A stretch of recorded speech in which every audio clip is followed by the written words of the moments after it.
السلام علیکم ورحمۃ اللہ وبرکاتہ۔ تمام سننے دیکھنے والوں کو صبح کا سلام۔ صبح پر نور میں دعاؤں کا آغاز کرتے ہیں۔ اللہم افتح علینا حکمتک وانشر علینا رحمتک یا ذا الجلال والاکرام۔ حضور صلی اللہ علیہ وسلم نے فرمایا کہ جو بندہ صبح 3 دفعہ یہ دعا پڑھ لے وہ یوں ہے جیسے اس نے صبح فجر کی نماز سے لے کر اشراق تک کی عبادت کر لی۔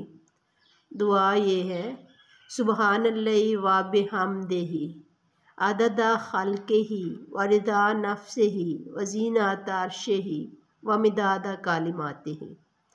سبحان اللہ و بحمدہ عدد خلقہ و رضا نفسہ و زینت عرشہ و مداد کلماتہ۔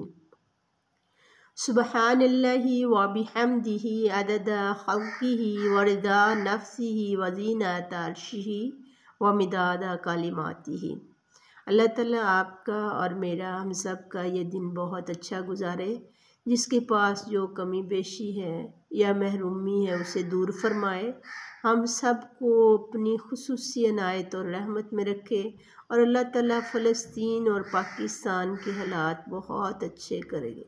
ملک پاکستان کو بھی اپنی حفظ و امان میں رکھے، ترقی کی راہ پہ گامزن کرے۔ آنے والے جو الیکشن ہیں ان میں اپنے خاص فضل سے اپنے نیک بندوں کو کامیاب کروائے، خصوصی امداد عطا فرمائے، ہماری غیبی امداد عطا فرمائے، اور فلسطین کی غیبی امداد عطا فرمائے، اسرائیل کو تباہ کرے اور فلسطینیوں کو اپنی عطا کرے، نصرت عطا کرے، مدد عطا کرے۔ آمین ثم آمین۔ اللہ